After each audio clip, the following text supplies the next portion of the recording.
చదవనులే ఇంకో పేపర్‌లో ఉందిలే గానీ. టికెట్ రేట్లు పెంచుకోండి. చిరంజీవి, ప్రభాస్ సినిమాలకు high court green signal. Single judge ఉత్తర్వులు 'ఓజీ గేమ్ చేంజర్', 'పుష్ప 2'కు మాత్రమే వర్తిస్తాయని వెల్లడి. ఆహా! 'ఓజీ' గి 'ఓజీ గేమ్ చేంజర్', 'పుష్ప 2'గా? సినిమా కేవలం వినోదమే, నిత్యావసరం కాదు. మూవీ చూడాలా? వద్దా? అన్నది ప్రేక్షకుల ఇష్టం. చూడాలనుకుంటే ఎంత ధరైనా పెడతారు. లేదంటే ఆహ్, వారం తర్వాత వెళ్తారని కామెంట్ అట. ఏది? హైకోర్టు చెప్తుంది ఈ మాటలు. ఇప్పుడు వస్తున్నాయి కదా! 'చిరంజీవి' సినిమా ఇంకేవో సినిమాలు వస్తున్నాయి కదా! ఆ సినిమాలకి ఇగో వాడుతుంది. టికెట్ రేట్లు పెంచుకోండి. 'చిరంజీవి', 'ప్రభాస్' సినిమాలకు హైకోర్టు గ్రీన్ సిగ్నల్. ఇప్పుడు మన హైకోర్టుని కూడా ఏమనాలి మరింగ? హైకోర్టే చెప్తుంది. అది వినోదం అని చెప్తుంది. చూస్తే చూడండి, ఊకుంటే ఊకునరా అని చెప్తుంది. మరి ఇంకేమనాలి? ఇంతకు మించి మనం ఏమనాలి ఇంగ? ఏమో మరి. కొత్త సినిమాల టికెట్ రేట్ల పెంపుకు హైకోర్టు గ్రీన్ సిగ్నల్ ఇచ్చింది. టికెట్ రేట్ల పెంపుపై గతంలో దాఖలైన పిటిషన్లు తేలేదాకా భవిష్యత్తులో వచ్చే కొత్త సినిమాల టికెట్ రేట్లు పెంచేందుకు అనుమతించరాదంటూ సింగిల్ జడ్జి ఇచ్చిన ఉత్తర్వులు కేవలం 'ఓజీ గేమ్ చేంజర్', 'పుష్ప 2'కు మాత్రమే వర్తిస్తాయని చెప్పింది. దీంతో చిరంజీవి నటించిన 'మనశంకర వరప్రసాద్', ప్రభాస్ నటించిన 'రాజాసాబ్' సినిమాలకు ఊరట దక్కింది. టికెట్ ధరల పెంపును నిలిపివేస్తూ ఈ వివాదానికి సంబంధించిన పిటిషన్లపై తేలేదాకా ఎలాంటి ఉత్తర్వులు ఇవ్వరాదంటూ గత ఏడాది డిసెంబర్ 9న సింగిల్ జడ్జి ఉత్తర్వులు ఇచ్చారు. దీన్ని సవాల్ చేస్తూ 'రాజాసాబ్', 'మనశంకర వరప్రసాద్' సినిమాల నిర్మాతలు అప్పీల్ దాఖలు చేశారు. దీనిపై జస్టిస్ మౌసుమి భట్టాచార్య, జస్టిస్ గాడి ప్రవీణ్ కుమార్తో కూడిన బెంచ్ బుధవారం విచారణ చేపట్టింది.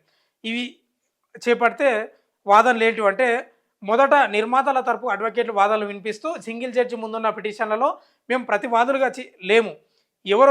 ఎవరో వేసిన పిటిషన్లలో మేము ఇంప్లీడ్ కాదలుచుకోలేదు. అందుకే అప్పీల్ దాఖలు చేశాం. టికెట్ ధరల పెంపుపై వ్యక్తిగతంగా పిటిషన్ దాఖలు చేశారు.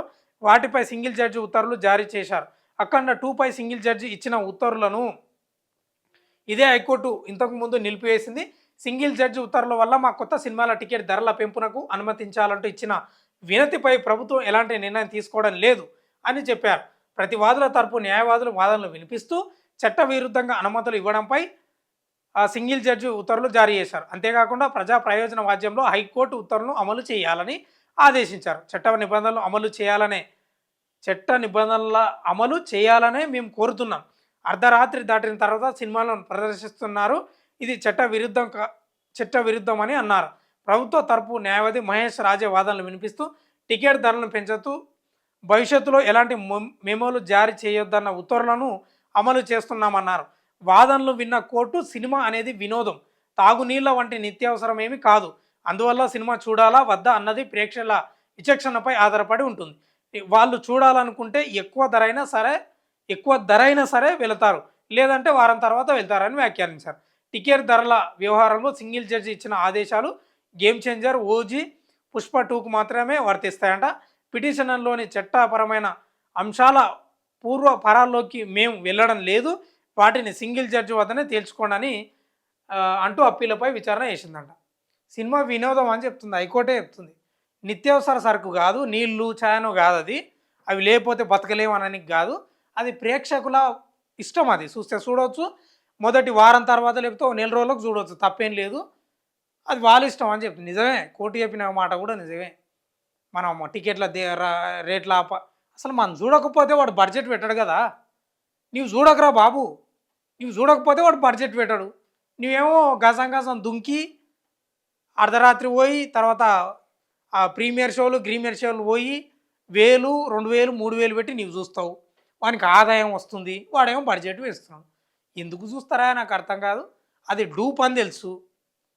ఎందుకు జరాయుజు రాదు, ఎందుకు ఉరుకులాట, ఎందుకు ప్రాణాలు పోగొట్టుకోవడం ఎందుకు? హైకోర్టే చెప్తుంది కదా, ఇంకేం చేయాలి ఇంతకు మించి. మళ్ళా సరే రేవంత్ రెడ్డిని తిడదామంటేనేమో హైకోర్టు చెప్తుంది అది వినోదమయ్యా స్వామి, మీ ఇష్టం, చూస్తే చూడండి లేకపోతే లేదు, అది లేకపోతే బతకలేరా మీరు, అది మీ యొక్క విచక్షణ కారణం అంటుంది.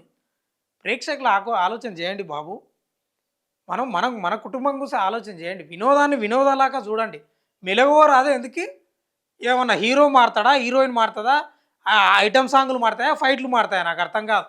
అదే ఉంటుంది కదా. చూస్తే నీకు వినోదం చూడాలనిపిస్తే చూడు. ఆ ప్రీమియర్ షోలకు, ఆ తొక్కీసలాటకు, ఇట్లా పోయి ఉరుకులాట ఉత్తసాట ఎందుకు? ఇది ఈ ఉబ్బలాటం, ఈ ఉరుకులాట మన కుటుంబంపై పెట్టుకుంటే మంచిది కదా. హైకోర్టు చెప్పినాక కూడా మనం ఏం వాదిస్తాం హైకోర్టుతోటి కూడా? చెప్పాలి, జడ్జీలే చెప్తారు కదా. మనమే ఆలోచన చేసుకోవాలి సుమా. మన యొక్క ఈ ఉబలాటను, ఉరుకులాటను వెయిట్ చేయడాన్ని కుటుంబం కోసం, తల్లిదండ్రుల కోసం పెడితే బాగుపడతావు. ఇప్పుడు నేను ఒక మాట చెప్తున్నా, ఇప్పుడు మనం పోయి సినిమా చూస్తుంది, మనకు సరే వినోదం వస్తే వచ్చిండొచ్చు. కానీ టికెట్ రేట్లు అడ్డగోలుగా పెంచినప్పుడు ప్రీమియర్ షోలు, బెనిఫిట్ షోలు ఉంటాయి కదా, ఎందుకు పోతాం అంటున్నా. రేట్లు తగ్గినాక ఓ వారం, 2 వారాలకు, ఓ 15 రోజులకు చూడు రాదు. నీ కుటుంబం గురించి ఆలోచించా. నీ కుటుంబం గురించి, నీ నీ తల్లిదండ్రుల గురించి, నీ భార్య పిల్లల గురించి ఆలోచన చేయి. వీళ్ళ గురించి ఎందుకు ఆలోచన చేస్తావు? నీవు ఇవాళ హాస్పిటల్‌లో పడితే ఓ 2,00,000 కావాలంటే ఇస్తాడా? అసలు మనం కూడా తప్పే. మనం మనం ఏమనుకుంటామంటే, అరే హీరోలు ఇయ్యాలి, లక్షలు లక్షలు ఇయ్యాలి, అభిమానులకు ఇచ్చుకుంటూ పోతే పైసలు ఉంటాయండి? ఎంతమందికని ఇచ్చుకుంటూ పోతావు? పైసలు ఎంతమందికని ఇచ్చుకుంటూ పోతారు హీరోలు కూడా.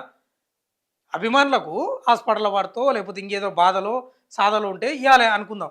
ఎంతమందికని పంచుకుంటూ పోతారని ఎవరు పంచరు సుమా. డబ్బులు ఎవరికి ఊరికే రావు, ఎవరికైనా కష్టపడితేనే వస్తాయి. అవినీతి చేస్తలేదంటే అది వేరే విషయం. కాబట్టి హీరోలు పంచాలనే కోరిక మనం పెట్టుకోవద్దు. ఫస్ట్ ఆఫ్ ఆల్ నేను రెండే పాయింట్లు. హీరోలు మనకు డబ్బులు పంచాలి, మనం హాస్పిటల్లో పడితే అనేది మన అత్యాశ, మన పనికి మళ్ళీ వాదన. అది ఎవరు పంచరు. అట్లా పంచుకుంటూ పోతే పైసలు వాళ్ళే బికార్లు అవుతారు లాస్ట్. వాళ్ళు పంచాలనేది కోరిక మనం పెట్టుకోవద్దు, అది వాదన మంచిది కాదు. మనం సినిమాలు కూడా ఉరికి పోయి చూడాల్సిన అవసరం లేదు. మన కుటుంబం కోసం మనం కష్టపడాలి. మనం అనుకున్న స్థాయిలో నిలబడాలంటే మన కుటుంబం కోసం, మన యొక్క వృత్తిపై, మనం చేస్తున్న పనిపై దృష్టి పెట్టాలి తప్ప సినిమాలపై, సినిమా హీరోలపై పెడితే మాత్రం పైకి రాము. మనల్ని ఎవడు మార్చడు. హైకోర్టు చెప్తుంది, గమనించండి. అది కూడా మీరు, నేను ఇంతకంటే ఎక్కువ మాట్లాడను. ఇంకా ఏముంటుంది అంతకంటే ఎక్కువ మాట్లాడానికి? నాకు అర్థం కాదు. మన మన వృద్ధిలోకి రావాలంటే మనం కష్టపడాలి, అంతే తప్ప ఉరికి పోయి సినిమాలు చూస్తే ఏముండదు, అవుతుంది ఏముండదు. ఇంకేమున్నాయి దీంట్లో వార్తలు?